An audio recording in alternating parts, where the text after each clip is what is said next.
YouTube, what's up with your boy, Sports and Fitness Rants? I'm back, guys. Click that like button, subscribe to my channel. What's up, y'all? What's up, man? Welcome back, guys. Got another great video for you guys. As usual, we're going to continue to celebrate the 80s and the 90s on this channel. We're going to continue to tell the truth about Michael Jordan, put his career in perspective. And in this video, I'm going to talk to you guys about how LeBron James is a sore loser, right? I've told you guys, or I did a video a couple of days ago about how LeBron James has done the exact opposite of his idol, Michael Jordan, in his career. He's done the exact opposite of Michael Jordan. And in this video, we're going to talk about LeBron James being a sore loser, right? The complete opposite of his idol, Michael Jordan. Michael Jordan was never a sore loser to the degree that LeBron James is. This man has, there's no bounds in his the amount of sore loserness that he has. I just made that up, guys. And you guys know what to do, man. Turn the volume all the way up. Hit that play button. Listen to the information, guys. Remember, it costs you nothing to listen and subscribe to my channel. It costs you nothing, guys. But the information I have is priceless. These are the facts, guys. And let's roll. So, yes, guys, when I say that, LeBron James, right, is a sore loser. Now, that's not a lie. That's not a lie. There should be no one raising their eyebrows. There should be no one shocked when I say that LeBron James is a sore loser. We should all know this. His fans should understand this, because this is my problem with LeBron James. This is one of the reasons why I do not respect this man. Because of the amount of times that this man has walked off the court early is ridiculous. We're not talking about once or twice, ladies and gentlemen. This man has walked off the court early numerous times. Numerous times. There's video evidence of all this stuff, guys. Video proof of this. So when I say that LeBron James proceeds to do the opposite of what Michael Jordan did in his NBA career, even though he looked up to Michael Jordan, right? He wears number 23 like Michael Jordan. He does the chalk toss like Michael Jordan, right? Yet he doesn't seem to get, when he's doing throughout his NBA career, it just seems like he just forgot about this stuff. He wants to be better than Michael Jordan, but yet he doesn't want to work as hard as Michael Jordan had to work. He hasn't worked as hard as Michael Jordan had to work in his career. And why was that? Or why is that? Because LeBron James decided to team hop, right? From about 2010-11, he's been hopping every 4 years now. Every time he sees things going downhill, or maybe he might have a challenge ahead, he bails out, right? He pulls that parachute cord, looking for a soft landing. Meanwhile, Michael Jordan had to go through the battles year after year, facing teams that were much better than his team, take the beatings physically, take the beatings mentally, continue to develop guys like Scottie Pippen and Horace Grant and B.J. Armstrong, right? Continue to develop chemistry with guys like John Paxson and Bill Cartwright. Michael Jordan had to earn it. LeBron James seems like, I say, he's forgotten what Michael Jordan went through. It's like LeBron James thinks that Michael Jordan's career started in 1991. You'll often hear LeBron James fans accuse Michael Jordan fans of claiming or acting as if Michael Jordan's career started in 1991, right? We gloss over those first couple of years, and then we just say 6-0 and things like that. That's what they'll have you believe. But yet LeBron James acts as if Michael Jordan just came into the NBA and he was just winning championships. He didn't have to work and earn anything. He didn't have to go through the fire those first years. So when LeBron James walks off the court early as frequently as he does, in the moments that he does, it speaks to the character of LeBron James. It speaks to the mindset of LeBron James. It speaks to who he is and what he's about. He's all about himself. And when things don't go right, what happens? LeBron James points the finger at people. His fans point the finger at other people. No one's ever pointed the finger at LeBron James. No one. The one time that people were pointing the finger at LeBron James in the 2011 NBA Finals, what did LeBron James proceed to do? I've talked about this, guys. He proceeded to go to the post-game press conference and tell all of us that we have to go back to our boring lives and that we're nobodies. Because we were rooting for LeBron James to lose because he went to Miami. He was upset about that. After he put that embarrassing performance, he turned on the fans and said that we are nobodies. We have to go back to our miserable lives. This is what LeBron James says, guys. This is his mindset. This is his mentality. This is why he'll walk off the court early in the first round when they lost to the Phoenix Suns as the defending champs, right? The man walked off with like a minute to go in the game. LeBron James walks off with like 10 minutes to go in the fourth quarter. This guy walks off with minutes to go. He don't walk off the court a second. He walks off with seconds and minutes. Just walks off by himself. It wasn't Isaiah Thomas and the Detroit Pistons walking off on the Bulls in 91, the whole team going. LeBron James will walk into the locker room early by himself. By himself. Who does that? How many times have you guys seen LeBron James come out of a game and sit on the end of the bench and not talk to anybody and act like he's better than everybody on the bench? Right? Because he's disgusted by his teammates, as usual. That's his MO. To be upset with the guys he plays with. To blame them. Right? To point the finger at these guys. That's where his fan base gets it from. Because LeBron James acts like a baby on the court. I'll never respect this man. Yo, people have hit me up in my comments talking about, yo, you don't respect LeBron James. That's crazy. No, it's crazy that you respect him. That's crazy. If you can't see it with your own eyes, what LeBron James does on the court, the nonsensical flopping, getting people thrown out of arenas because they say some things to him, I don't care what nobody says to you, man. I don't care if they said, I hope your kids die in a car crash. Who cares? Who cares, man? Are you going to put your kids in protective custody now?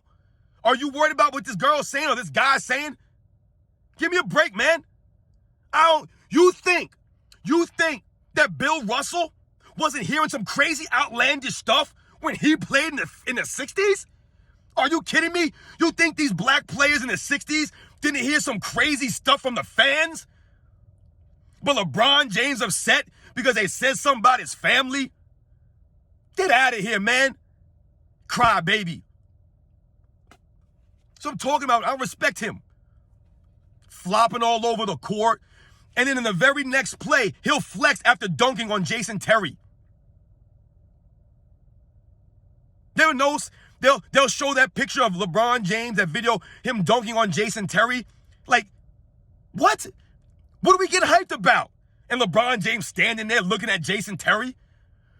Where was that look in the 2011 NBA Finals, LeBron? Where was that look then? You had no smoke for Jason Terry in the 2011 NBA Finals, but you thought you was doing something by dunking on him a couple of years later, and his fans will say in the comments, that's payback for the finals. So LeBron James catching an alley-oop on Jason Terry is payback for the embarrassment that Jason Terry did to LeBron James in the finals? I'm pretty sure Jason Terry will take his performance in the 2011 finals and not even think 2 seconds about that dunk that LeBron James had on him. Because the funny thing is, Jason Terry's performance in the 2011 NBA Finals, when he had guys like Magic Johnson saying things on live air, like, can LeBron James stop Jason Terry? They actually asked that. Magic Johnson actually said, can LeBron James stop Jason Terry? You think Jason Terry's worried about that dunk?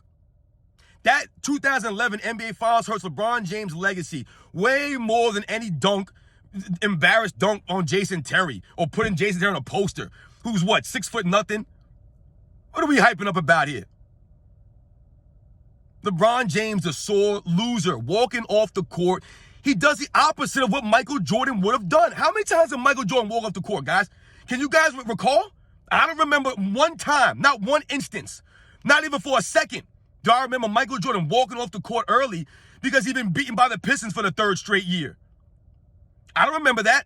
I told you, that's why a lot of us don't respect Isaiah Thomas. Because he walked off, his team walked off on Michael Jordan. He led them off the court. When Michael Jordan, the Bulls, never did that to them. The year before in Game 7, I told you, he stayed on the court, shook everyone's hand. That was the class of Michael Jordan. To this day, the man is still classy.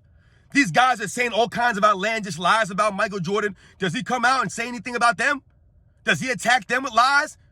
He don't say nothing because he's classy. He's always been classy. He's always given his teammates props.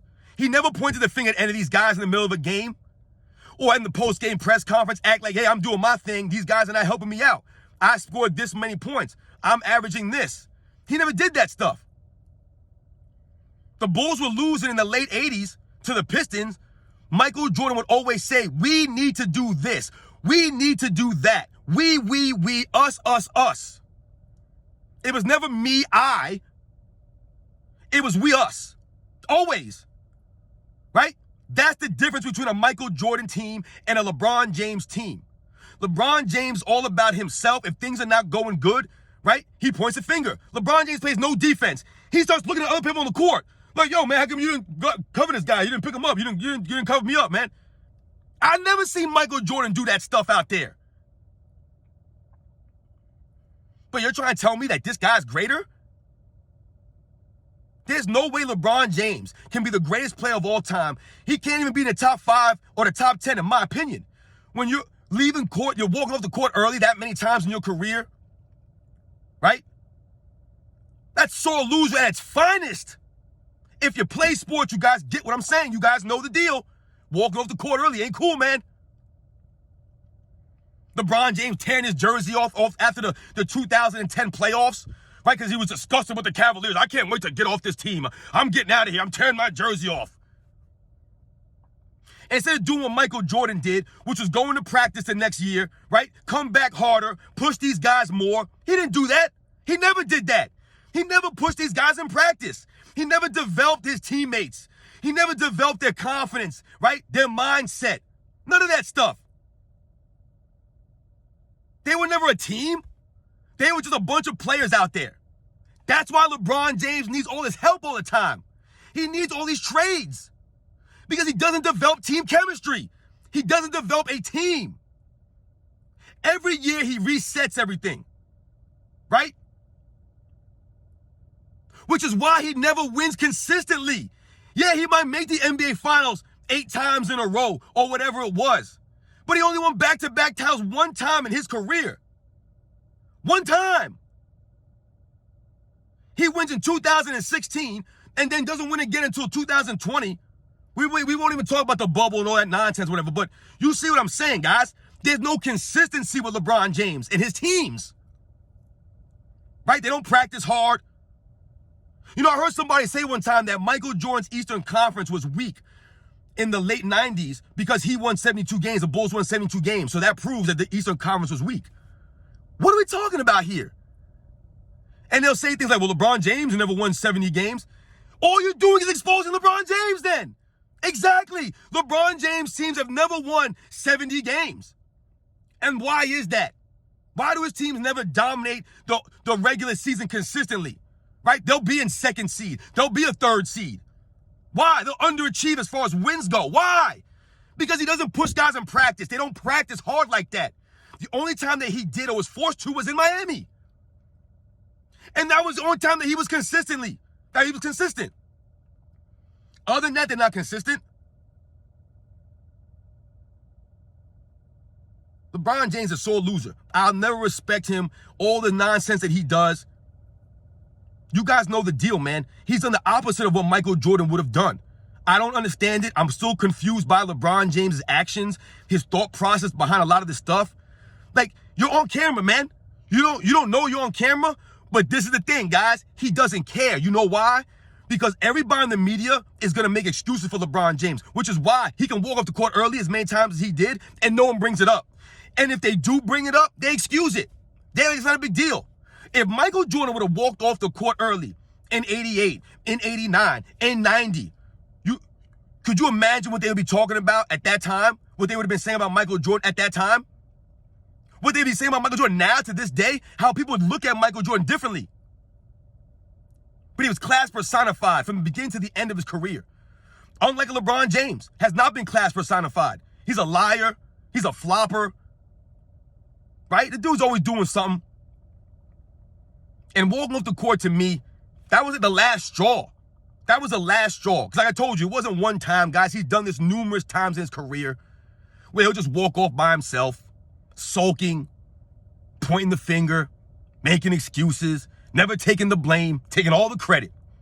That's LeBron James, guys, in a nutshell. Catch you guys on the next one.